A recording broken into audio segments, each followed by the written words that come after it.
Paz do Senhor Jesus. Estou iniciando o 12º dia de exposição no livro do profeta Ezequiel. Sou o professor Eliseu Fausto e hoje estaremos meditando nos capítulos 35, 36 e 37. Vamos orar? Senhor, meu Deus, muito obrigado por este momento tão importante que o Senhor nos concede nesse dia, onde iniciamos lendo a Tua Palavra, Senhor, e aprendemos sobre ela. Pai, esteja conosco, Senhor, nesse momento de meditação, esteja com meu irmão, com a minha irmã, que neste momento comigo, juntamente, estamos lendo a Tua Palavra. Pai, abençoe poderosamente a vida deles, fortalecendo-os, dando a eles todo esse dia paz e tranquilidade para lidar com qualquer situação que venha a surgir, Senhor. Que a Tua mão estendida esteja sobre a vida dele, a vida dela, em nome de Jesus. Amém. No capítulo 35, temos uma profecia contra o Monte Seir, que representava o povo de Edom. Ainda que já passamos pelo conjunto de profecias que falavam contra os povos que odiavam Israel, essa profecia contra Edom está posicionada neste espaço devido ao seu conteúdo, como vamos conferir. Mesmo que no capítulo 25 temos o relato de uma profecia contra Edom, nesta profecia em especial, Deus coloca diante do profeta e de todo o povo de Israel que os edomitas esperavam que o retorno do povo de Deus às suas terras fosse um fracasso profético. Desse modo, eles estavam zombando de Deus em relação à sua fidelidade à promessa de restauração do seu povo. Esse certamente seja o motivo desta profecia ter sido posicionada nessa parte do livro, onde descreve sobre a restauração do povo. Os detalhes desta profecia nos transmitem a ideia de que o povo de Edom nutriam dentro de seus próprios pensamentos a ideia de que Israel não retornaria para sua terra e eles sim que seriam os verdadeiros possuidores da terra no lugar dos judeus. Com esse pensamento, os edomitas receberam da parte de Deus aquilo que desejavam do povo de Israel, a saber, a extinção. Quão triste é sabermos que sempre existiu pessoas e povos que desprezaram as palavras de Deus. E falo isso porque muitos pensam que por rejeitarem o povo que Deus escolheu para ser seu, eles não estão rejeitando ao próprio Deus. E esta é uma grande ilusão e falha fatal. Eu quero fazer um paralelo sobre como as Escrituras são rejeitadas como a palavra de Deus, pois muitos a têm como se fosse um livro simples para ser lido e depois esquecido em um estante na sala. Muitos desacreditam das verdades que estão contidas na Bíblia. Nutrem pensamento semelhante ao dos edomitas, acreditando que esta terra será deles, eles herdarão para sempre. E essa ideia de destruição e término da era atual nunca existirá. O fim dessas pessoas ou desses pensamentos seguirá o mesmo rumo do povo de Edom, a destruição. Ninguém que desacredite das palavras que Deus entregou ao seu povo, aqui no Antigo Testamento aos judeus e no Novo à sua igreja, viverá para contar o fim da história da humanidade. A vã confiança do homem em seus próprios pensamentos e sabedoria só tende a conduzi-los à destruição, enquanto aqueles que acreditam nas palavras de Deus e vivem de acordo com elas receberão a vida eterna como recompensa, mesmo que tenham enfrentado muitas aflições aqui na terra. No capítulo 36, Deus novamente utiliza de um codinome para representar um povo. Assim como vimos no capítulo anterior, onde o Monte Seir representava os edomitas, aqui os montes de Israel representavam todo o povo de Deus. Nesta profecia, Deus relembra a todos os povos que a sua palavra de restauração acerca do seu povo ainda estava de pé. E inicia o capítulo afirmando ter conhecimento da zombaria e descrédito pelo qual os povos vizinhos de Israel estavam tratando a sua palavra profética. E por esse motivo, Deus levantou o profeta Ezequiel para afirmar que tudo que Deus havia prometido ao seu povo seria cumprido cabalmente. E neste cumprimento, os montes, outeiros e vales da terra de Israel contemplariam o retorno dos verdadeiros habitantes da terra. E aqueles que zombaram à semelhança do povo de Edom seriam humilhados como desejavam a humilhação do povo de Deus. Na continuidade da profecia, Deus revela que a sua atitude em espalhar o povo de Israel entre os povos foi devida ao pecado deles, em não guardar os santos mandamentos do Senhor, tornando com isto o santo nome de Deus profanado entre os outros povos.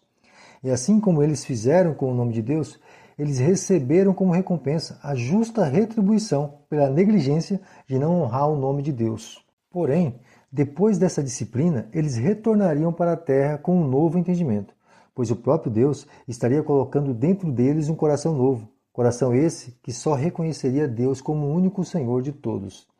Esta mensagem de punição e restauração já foi algo profetizado desde o tempo de Moisés, conforme você pode conferir no capítulo 29 e 30 do livro de Deuteronômio. Deus não permite que qualquer ser humano faça de seu nome algo vão ou sem sentido. Inclusive, o segundo mandamento das tábuas da lei está escrito assim: não tomarás o nome do Senhor teu Deus em vão, porque o Senhor não terá por inocente o que tomar o seu nome em vão. Êxodo, capítulo 20, versículo 7. Com esse mandamento, Deus está estabelecendo um padrão para todos que dizem servi-lo. Ninguém que se auto-intitula servo de Deus pode ser amante do pecado. Ninguém que se declare cristão pode amar a devassidão ou defender o pecado como uma prática normal. Aprendemos neste capítulo que nós somos responsáveis pela boa fama do Senhor a quem servimos. E se porventura formos pessoas que denigrem o grande nome de Deus, Ele nos fará conhecidos como perversos que se infiltraram no meio de seu povo.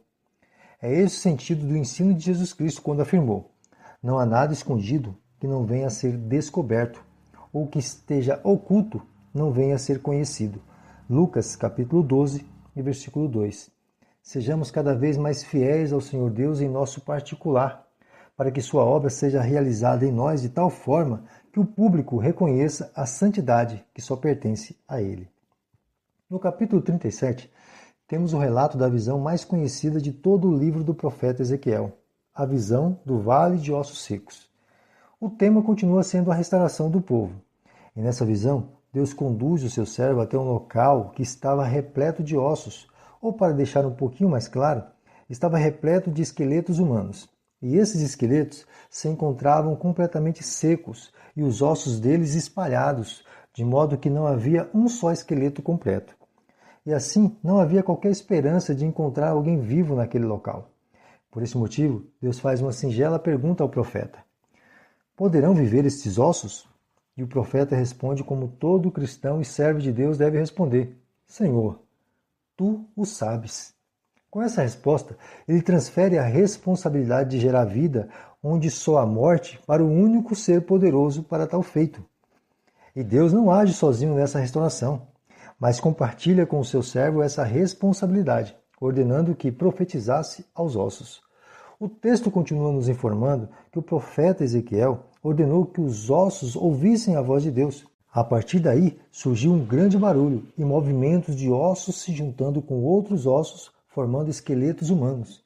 E logo em seguida, apareceram nervos, carnes e peles sobre esses esqueletos, restando apenas o espírito de vida para que se tornassem humanos novamente.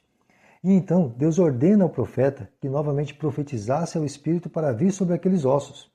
E quando o espírito entrou neles, ficaram todos de pé, formando um exército inumerável. O significado da visão do Vale de Ossos Secos é descrito na sequência do capítulo, onde Deus assevera que mesmo diante do que as nações dizem sobre Israel não ter mais esperança, Ele, pelo seu grande poder, estaria restaurando o povo ao seu estado inicial na Terra Prometida, da mesma forma que esses ossos sequíssimos foram tornados humanos restaurados. Na sequência, Deus utiliza de uma outra comparação para indicar que o povo de Israel voltaria para sua terra unificado. Não haveria mais o povo de Israel e o povo de Judá, mas ambos seriam um só povo. Inclusive, um só rei seria o rei deles. E para falar sobre esse rei, Deus se utiliza do nome do rei Davi, indicando que no retorno do povo não haveria mais um rei como tradicionalmente havia em outras nações e entre o povo de Israel antes do cativeiro. Deus reinaria sobre eles através de seus líderes religiosos. E foi exatamente isso que ocorreu após o retorno do povo, como veremos. Apenas houveram governadores entre o povo, e não mais o rei como antes do exílio. Através deste capítulo, podemos observar que o Senhor não desampara o seu povo, mesmo que muitos pensem o contrário. Ele permanece fiel à sua palavra, e sua palavra é de amor e cuidado com o povo que escolheu para ser seu. Ainda que o caos seja a única coisa visível no meio do povo de Deus, a restauração será inevitável, pois o Senhor muitas vezes nos conduz ao caos para nos trazer a certeza de sua miraculosa obra em nós. Infelizmente, muitos de nós só conseguimos valorizar a luz quando passamos por momentos de trevas. Só conseguimos valorizar a paz quando somos inseridos em grandes conflitos. Mas, mesmo que nossa realidade presente seja de grande conflito e aflição, não podemos nos lançar ao desespero. Somos povo do único Deus soberano e Ele não nos deixará ser envergonhados.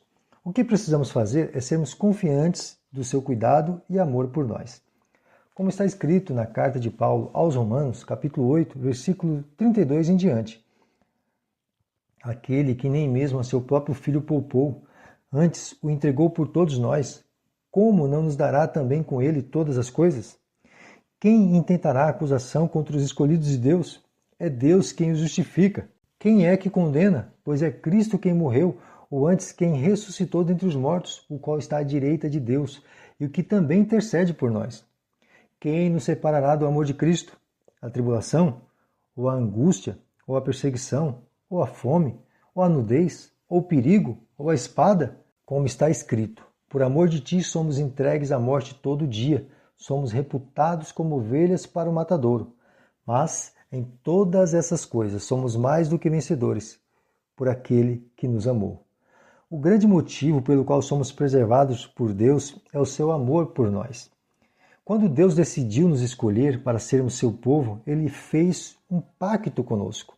O pacto que Ele fez conosco repousa no seu pacto com seu Filho amado Jesus. Assim como Jesus é Deus e igualmente nos recebe como seu povo, somos guardados pelo amor de Deus em Cristo. Por esse motivo, podemos descansar os nossos corações na confiança do cuidado supremo do nosso Deus por nós. Ainda que nossa realidade muitas vezes seja semelhante à realidade do povo de Israel neste período do cativeiro babilônico, onde muitas nações batiam palmas afirmando que era o fim de Israel, não haveria mais retorno para esse povo. Porém, Deus restituiu completamente o seu povo à sua terra. E de igual modo, quando estiver passando por algum momento de aflição, receba como consolo de esperança as palavras que acabamos de ler. Através delas, entendemos que não se trata do nosso amor por Deus, pois muitas vezes oscilamos em nossos sentimentos e também em nossas decisões. Estamos guardados no amor dele por nós e por isso estamos seguros. Aqui eu finalizo, esperando você amanhã, querendo Deus.